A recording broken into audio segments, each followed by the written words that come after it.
bersama kita. Siapa nama bang? Panggil Jack je. Panggil Jack. Jack je, bukan nama sebenar. Bukan nama sebenar Bukan lah. nama sebenar. Okey Jack, Ya. apa yang nak dikongsikan Jack pada malam ni? Okey, sebenarnya hari ni saya ada dua cerita lah. Dua cerita Ya betul. Satu, kita tak kata cerita seram lah. Lebih kepada misteri. Yang kedua pula seram lah sikit. Yang kedua seram lah. Kedua seram sikit. Okey. So yang first ni tajuk dia apa? Okey, yang first ni saya nak pergi ke arah seram dulu. Seram dulu Misteri ni kita letak Simpan. belakang. Belakang Okey. sebab dia panjang sikit. Alright, boleh? Okey, sekejap Zahir tak nampak. Wow, Okey. Jadi seram Zaf kan? yang seram. Zaf yang Ni seram. baru mula. Wow.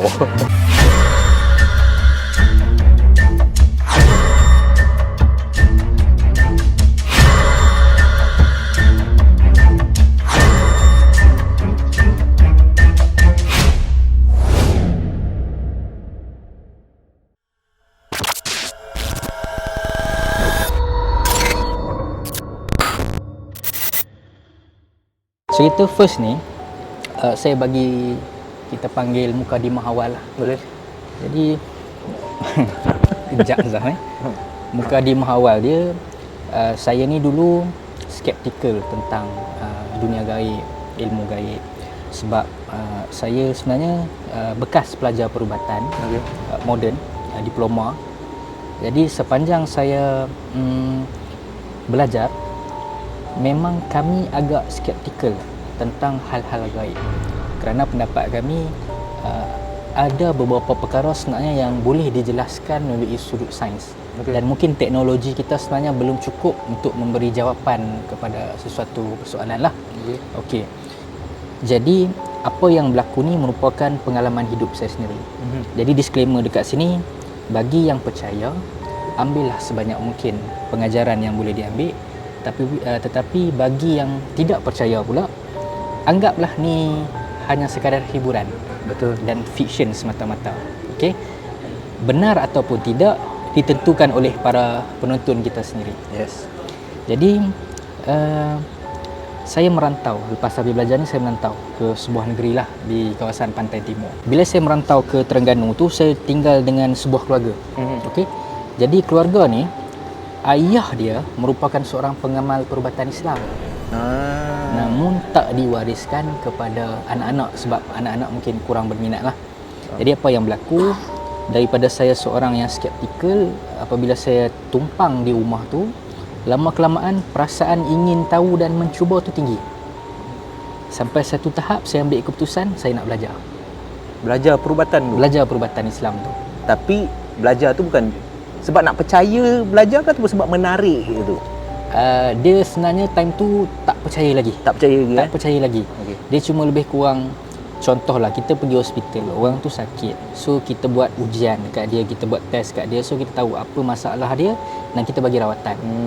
Berbanding perubatan Islam, kaedah dia berbeza.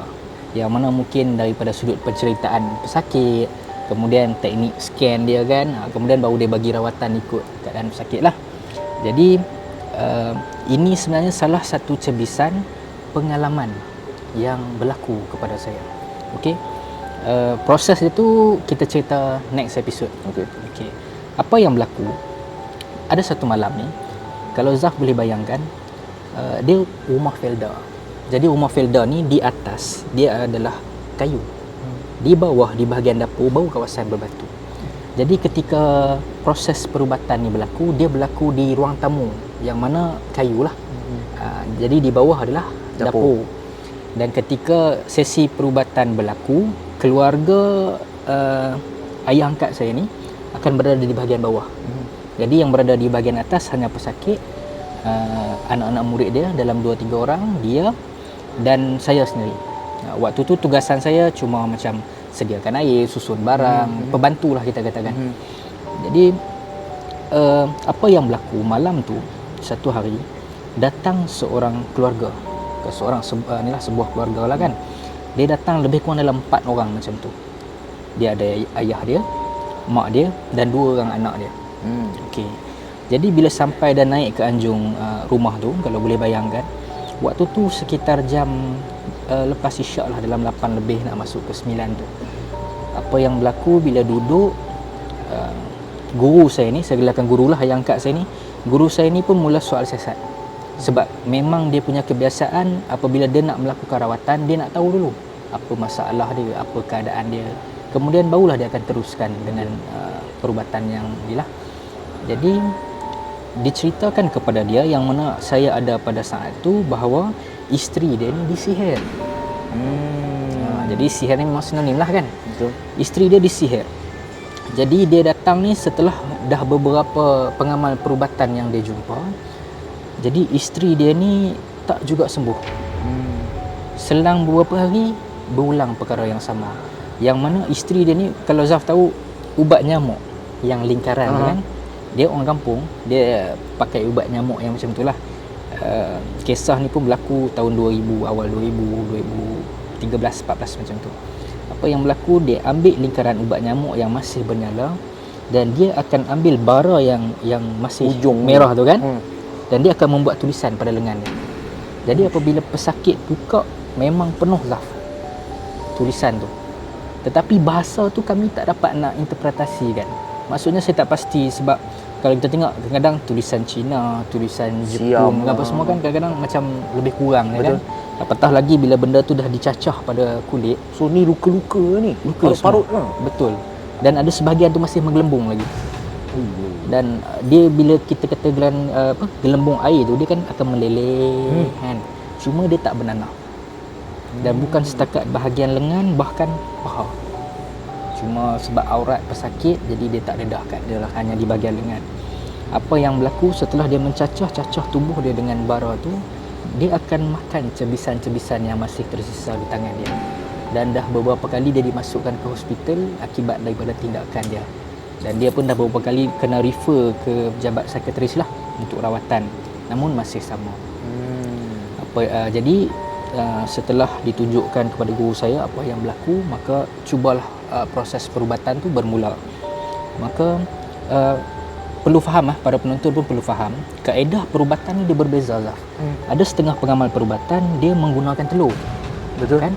Ada setengah lagi dia menggunakan pokok ke misalnya, mungkin limau, pelbagai barang perantara yang diguna pakai mengikut ilmu masing-masing. Betul. Jadi guru saya ni pula ketika pertama kali dia berjumpa pesakit, dia takkan buat rawatan lagi.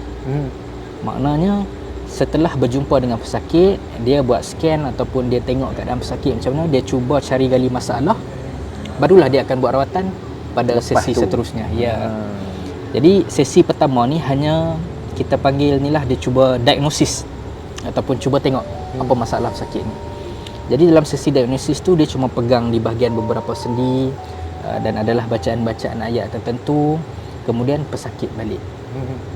Jadi kalau kebanyakan pesakit-pesakit yang datang, sekiranya benda tu kritikal, maka dia akan maklumkan pada saya, tolong sediakan beberapa barang. Selesai saja perubatan, rawatan dilakukan, proses tu, pesakit balik dan dia datang kepada saya, dia buat ada 7 senarai barang-barang yang perlu dicari. Cuma saya tak ingat. Antaranya yang saya ingat limau kasturi. Kemudian limau kasturi tu buat air, limau purut, telur ayam kampung. Kemudian adalah beberapa lagi termasuk garam bukit lah, benda yang dia request lah kan, benda yang biasa. Tapi yang paling saya ingat antaranya kemenyan pun dia perlukan juga. Okey. Jadi saya pun carilah barang-barang yang dia nak. Minggu depan baru pesakit tu datang. Okey. So selalunya bila kita cari gali masalah pesakit ni, kita tak dapat apa-apa gangguan. Tapi mungkin kerana yang kali ni kita gelarkan agak heavy lah. Benda tu, gangguan tu bermula sebelum lagi rawatan. Sebelum perempuan tu datang. Maksudnya macam ni, bila dia datang, dia akan diagnosis lah, dia akan check dulu apa masalah ni apa semua, tapi dia tak rawat.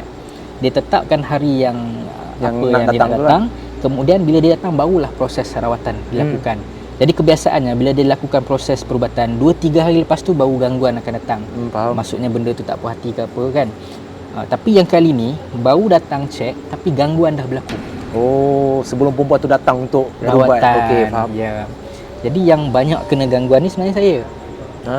Sebab saya tidur dekat ruang tamu. Tempat rawatan dilakukan. Faham. So saya tidur 2 lah dengan anak dia yang ketiga. Jadi apa yang berlaku, malam tu sekitar jam 12.30 malam macam tu, saya dah kemas semua orang dah masuk tidur. Saya je lah yang baru nak masuk tidur. Saya tengok TV lah, dan sambil tengok TV. Dalam saya tengah melihat TV tu, di hujung telinga ni kita mendengar bunyi orang berjalan kat luar. Kawasan kampung dia ada daun-daun kering. Okey. Kalau kita berjalan, manusia biasa kalau berjalan dia akan berjalan 1, 2, 3. Betul. Betul. Jarang ada manusia yang berjalan hentak kaki dan seret. Maksudnya dia hentak, seret. Lepas tu dia letak lagi, Ni seret. Tak normal kalau kita manusia berjalan macam tu. Kalau kita boleh bayangkan keadaan macam mana dia berjalan. Macam shuffle lah, Macam shuffle, cuma dia mungkin ke depan. Mungkin barulah kan, kita tak tahu kan. Nak dibayangkan yang tu. Bila saya menangkap telinga saya bunyi macam tu, saya cuba husnuzon lah. Mungkin ayam. Walaupun kita dalam keadaan takut kan, itu je yang kita boleh fikir. Mungkin ayam. Husnuzon ke tu? Husnuzon lah. Dia Ayam? kalau dah takut tu Macam-macam fikir. macam-macam kita fikir. Itu seram juga tu. Okey. Kejap lah. Rimah. Alamak, Allah. Okey, jadi kita sambung balik, maaf Okey. Jadi bila telinga kita dah mendengar bunyi yang macam tu, kita memang takut. Okey. Tapi macam saya kata tadi lah, husnuzon, mungkin ayam. Walaupun yalah Zaf sendiri dengar pun Zaf tergelak. Betul lah. Tapi dalam keadaan tu itulah yang paling logik. Setelah saya mendengar bunyi macam tu, dia mula beralih, hentakkan kaki yang bermula di keliling rumah, mula memanjat tiang serambi. Dan seretan tu masih sama sehingga sampai ke bahagian atap. Tetapi di atap tiba-tiba diam. Kita bayangkan ada unsur suspense dekat situ. Kita mendengar bunyi itu mengelilingi kawasan rumah, dan tiang serambi yang paling hampir dengan tempat tidur kita, dia memanjat daripada situ. Dan apabila sampai di bahagian atas, expectation kita adalah dia akan berjalan di atas. Betul. Tapi diam. Bila diam, saya jadi kaku lah. Apa yang perlu saya lakukan? Benda tu malam tu berakhir begitu saja. Habis. Tak ada apa. Jadi saya dekat Terengganu ni, malam memang saya bantu guru saya berubat, tapi siang saya bantu dia jual sate. Jual sate. Jual sate. Jadi memang hari-hari kita orang punya jadual adalah benda yang macam tu. Jual sate. Jadi untuk 2-3 hari berikutnya tu okey, tak ada gangguan. Mungkin sebab saya terlampau letih, jadi saya terus tertidur. Kemuncak dia apabila sehari sebelum rawatan dilakukan, saya dah cari barang-barang yang dia nak tadi, 7 tadi. Saya simpan dalam laci. Jadi memang saya punya tugasan ataupun perangai lah, sehari sebelum rawatan saya akan pastikan semua tu ada, supaya waktu rawatan nanti senang, baru tak kelang kabut kan. Buka laci, tinggal plastik. Tak ada satu barang pun yang saya dah cari tu ada. 7 tu semua hilang. 7 hilang. So sangkaan saya, oh guru saya dah ambil ke simpan? Salah saya juga tak tanya. Memang salah saya. Saya pun buat bodoh je lah. Dah buat bodoh tu, bila sampai hari rawatan, guru saya tanya mana barang-barang. Sudah. Member dah confident dah ni. Member dah confident lah kan. Sudah. Turun bawah tanya semua orang, tak ada. Saya naik atas dengan muka sekupang saya tu, bagi tahulah tak ada. Marahlah dia kan, orang dah datang. Betul lah. So nak tak nak, malam tu juga saya kena cari Zaf. So rawatan tak jadi ya? Tetap kena teruskan. Tetap kena teruskan. So saya keluar jugalah, hampir sejam lebih lah saya berkeliling kawasan kampung tu, telefon habis kawan-kawan kan. Alhamdulillah dapat. Sebab bagi saya barang tu taklah complicated mana pun, masih boleh cari ya. Kemudian bila saya sampai, pesakit tu dah dalam keadaan berbaring dan keseluruhan badan dia ditutupi kain hitam. Okey. Jadi kalau kita bayangkan, kita berbaring, kaki kita macam ni. Betul? Okey. Betul. So dua kaki kita bila rapat dalam keadaan macam ni. Atas lah. Atas macam ni. Apa yang berlaku, dua ibu jari ni diikat dengan satu kain. Macam orang mati. Okey. Betul. Tapi kain tu panjang. Tali itu menghala ke arah guru saya. Okey. Maksudnya guru saya tu dia berbaring, kaki menghadap guru saya, dan guru saya di sinilah. Dan tali itu ada pada dia, dan tali itu disambungkan dengan tasbih dia. Tu macam benang lah tali. Macam benang, betul. Okey. Dia kain kuning, panjang lah juga, ketebalan dia tu lebih kurang kita kata macam tali kasut lah. Cuma dia kain. Dan diikat kepada tasbih yang guru dipegang. saya lah. Betul. Jadi dalam dia keadaan berzikir tu, dia tak gerak pun tasbih tu sebab tali dah terikat. Cuma dia mengalunkan saja, menggoyangkan saja. Jadi bila saya dah sampai, dia buka mata, dia tanya, barang-barang dah ada? Saya cakap ada. Saya pun susun lah. 7 barang ada dalam 7 piring. Okay? Jadi 7 piring ada depan dia. Dan proses rawatan pun bermula. Dia ruqyah dengan memegang tali tu dan dia angkat. Dia baca ruqyah. Seketika suasana menjadi hening, senyap. Saya yang paling dekat dengan dia. Tiba-tiba dia menghentikan zikir dan memandang tajam ke arah perempuan tu. Bila dia memandang tajam, kita panggil, kalau orang Kedah ni kata hentak lah. Dia tarik macam tu, sentak macam kita mancing lah kan. Kita tarik. Hentak macam tu. Dia hentak tu. Dia hentak, satu rumah bergelap. Satu rumah bergelap. Dan tu berapa ramai di rumah tu? Time tu tak ramai. Anak murid dia ada 2 orang. Saya, dia, suami pesakit, anak dia 2 orang malam tu tak ikut. Jadi yang dekat dapur tadi tu family dia je lah. Maksudnya anak lelaki dia ada 2 orang, anak perempuan dia seorang dengan isteri dia. Okay. Jadi bila dalam keadaan macam tu, isteri ni mungkin terkejut, dia orang semua lari ke rumah sebelah. Lari ke rumah sebelah. Jadi bila duduk dekat situ, dalam keadaan gelap tu kita nampak sama-sama. Betul. Saya time tu sebenarnya dah hilang fokus. Sebab kita terkejut rumah gelap. Saya macam asal ni blackout ke kan? Tapi tak ada rasa apa lagi. Tak ada rasa pergi, cuma terkejutnya. Saya bangun, saya cubalah buka. Tak ada. Jenguk kat luar tingkap, rumah orang lain ada elektrik. DB ke? So fikiran saya lebih fokus pada keadaan rumah tu yang bergelap. Sebab sangkaan saya, ini nak kena buka balik elektrik ni. Kalau tak, macam mana nak berubat? Dalam saya tengah nak berjalan ke arah DB yang di dekat pintu, anak murid guru saya ni dia bagi hint. Dia batuk-batuk buat macam tu. So saya pandanglah dia, tanya kenapa. Dia buat macam ni, suruh duduk sebelah. Saya pun berjalan lah, asal dia ni. Saya pun duduklah kat sebelah. Bila saya duduk dekat sebelah tu, saya tengok depan, baru saya perasan perempuan yang baring bawah kain hitam tu dah tak ada. Yang kena ikat kaki tu ke? Dah tak ada. Okay. Maksudnya kain tu dah rata. Perempuan tu dah tak tahu dah mana. Dah tak tahu ke mana. Okay. Jadi bila kita dah tengok macam tu, kita dah cemas lah. Apa ni? Apa yang berlaku? Kat mana? So masing-masing dah mula cemas. Saya time tu memang dah nak bangun berlari, tapi ditenteramkan anak murid guru saya ni. Dia pegang, dia kata zikir. Zikirlah apa-apa pun. Dia kata zikir. Saya pun zikir, tapi mata macam ni lah. Merilau lah. Suami dia pula time tu ada, tapi kita mungkin katakan terkejut dengan apa yang berlaku. So dia cuma kaku sambil tengok. Faham. Bila keadaan tu berlarutan lebih kurang dalam 2 minit, sampailah tok guru saya ni, dia baca sesuatu, saya pun tak pasti. Dia ambilnya satu telur daripada 7 piring yang tadi. Ada satu bekas, dia pecahkan dalam tu dan ada beberapa barang lah dia masukkan. Dia kacau.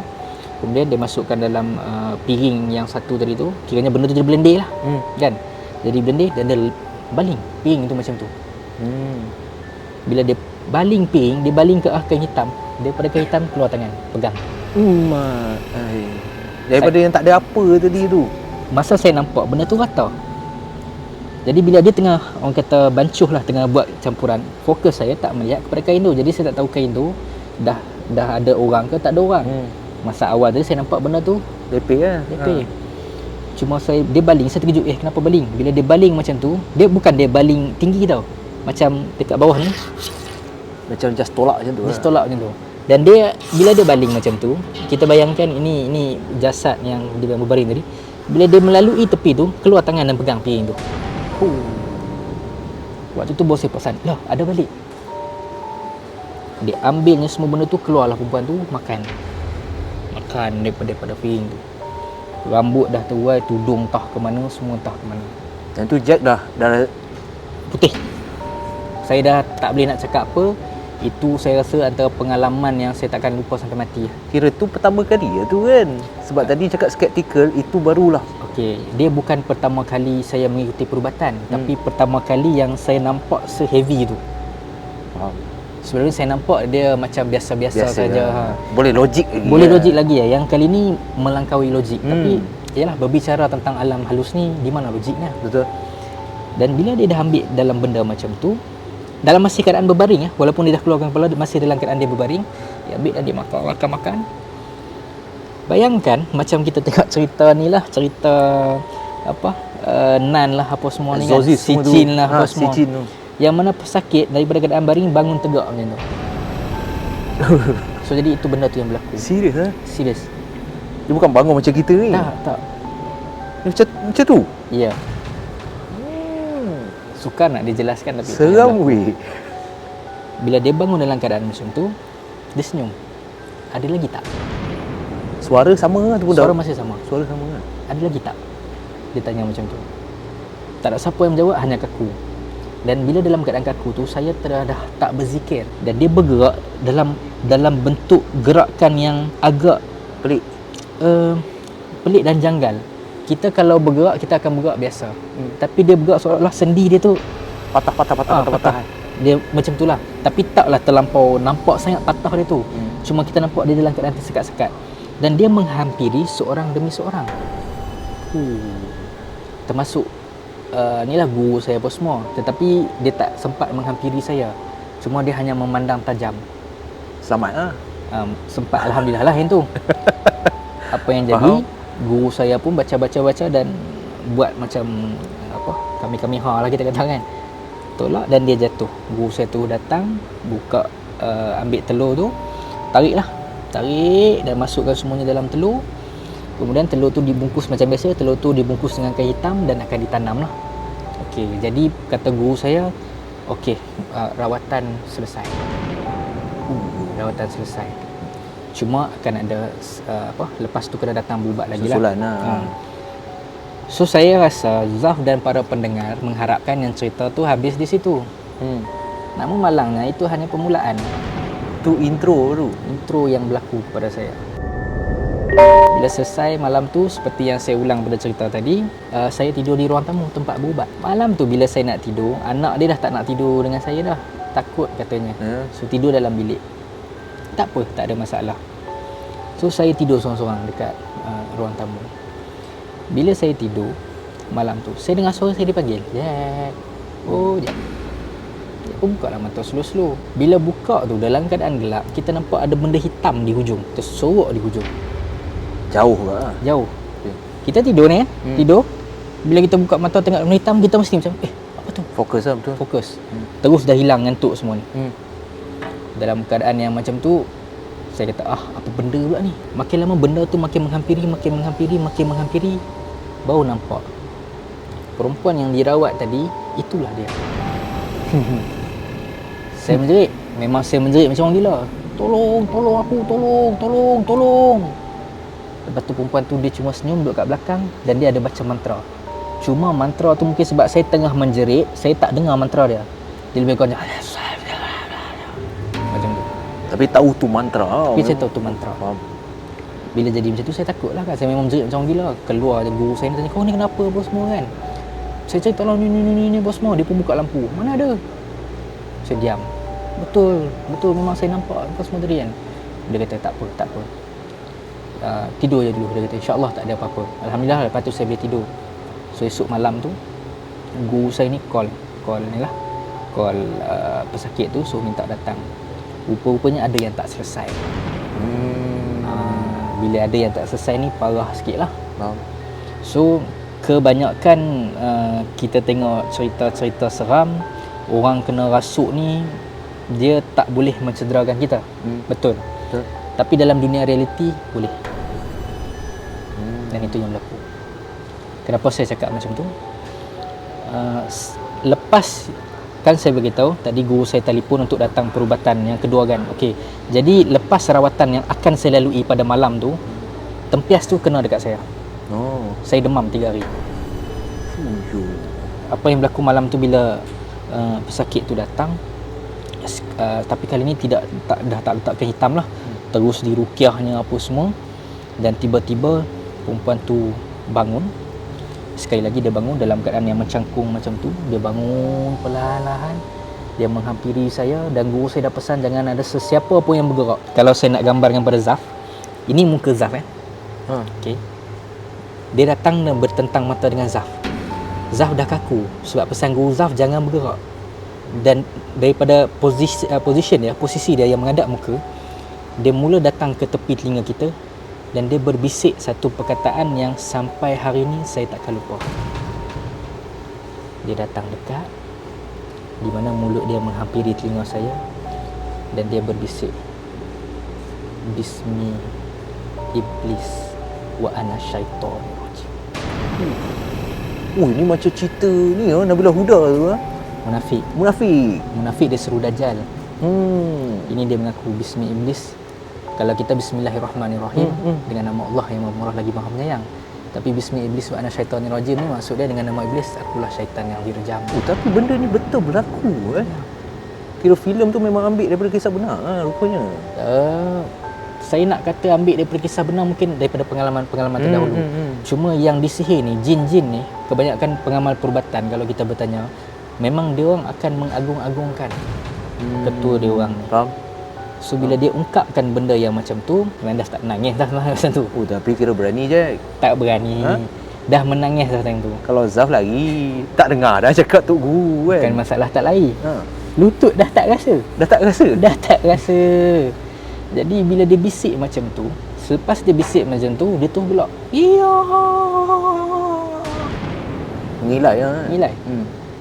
Jadi Tok Guru saya tu datang sambar daripada badan belakang tu dan dia baca apa yang patut, tolak ke atas, buang.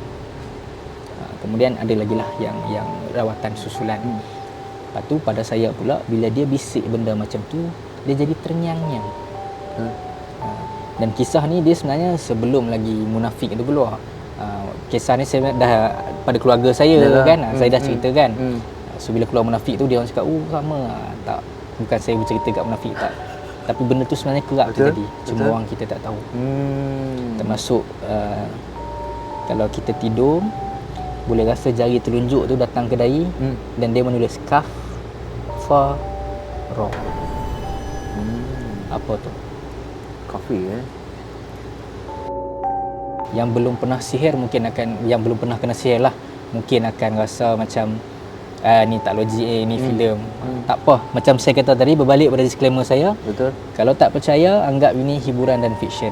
Tapi kalau yang dah pernah kena sihir, yang pernah melalui benda tu, memang tahu lah. Dia orang akan faham. Dia orang akan faham. Betul. Jadi selesai perubatan malam tu, saya memang demam. Sebab itu kali pertama yang saya menghadapi satu peristiwa yang bagi saya berat. Cuma benda tu sebenarnya menambahkan lagi keyakinan dan ketakwaan kita kepada Allah. Betul. Makhluk seperti ini sebenarnya secara jujurnya lah memang boleh mencederakan kita. Tapi kena ingat, itu semua atas izin Allah. Semua atas izin Allah. Jadi untuk cerita yang ni, saya tak nak teruskan secara lebih detail. Kita ringkaskan yang mana apa yang berlaku pada malam tu dah menjadi satu pengajaran. Dan saya demam 3 hari, tetapi dipulihkanlah semangat tu perlahan demi perlahan. Betul. Dan seperti saya kata, ini hanya permulaan untuk saya mengenal. Ada lagi yang perlu saya tempuhi yang ke hadapan. Betul. Yang tu mungkin kita cerita next segment lah. Sebab kalau awal-awal panjang pun tak best juga, betul tak? Betul. Dahsyat tu. Dia bila habis ni baru aura ni rasa open tu. Tadi time Jack cerita dia fokus tu. Dia macam sap sunyi je. Dia kan bila penceritaan Zaf, macam Zaf pun pencerita. Saya pasti dalam banyak-banyak cerita yang Zaf baca, ada sebahagian cerita tu yang dia ada jiwa. Betul. Dia ada karakter, dia ada roh. Kesan dia tu sampai. Betul. Ada sebahagian cerita mungkin penulisan dia bagus tapi soul tu tak ada. Selalunya ada soul ni, macam Jack cakap, selalunya kisah sihir. Dia kalau maybe kisah sihir ni dia, kita senang nak fikir logik sikit lah kan. Sebab sihir pun dalam masyarakat kita daripada dulu lagi. Berbanding kisah-kisah seram, saya jalan-jalan saya nampak pocong lah ni. So dia dah terlalu biasa. Itu topik yang menarik kita nak kupas. Kenapa kan kalau kita perasan, kita selalu jumpa pocong, Pontianak, langsui. Betul. Kita jarang jumpa Frankenstein, vampire. Betul tak? Hantu Jarang kita cantik-cantik, jumpa. Tu kan? lawa-lawa kan. Dapat yang muka cun-cun kan, okey lah juga kan. Jalan-jalan ni Mira Filzah ke apa, okey lah juga. Tapi jarang kita jumpa benda-benda yang macam tu. Apakah jin ni hanya boleh menyerupai perkara tu? Apakah konteks pemikiran orang Melayu setakat tu sahaja? Kita tak kreatif kan nak menggambarkan takut kita. So apa yang topik saya nak bercakap ni membawa kepada kisah kedua.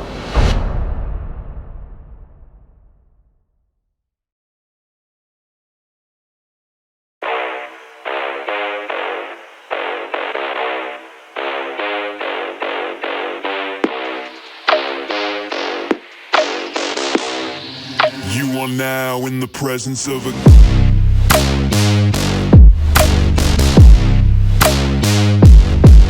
king.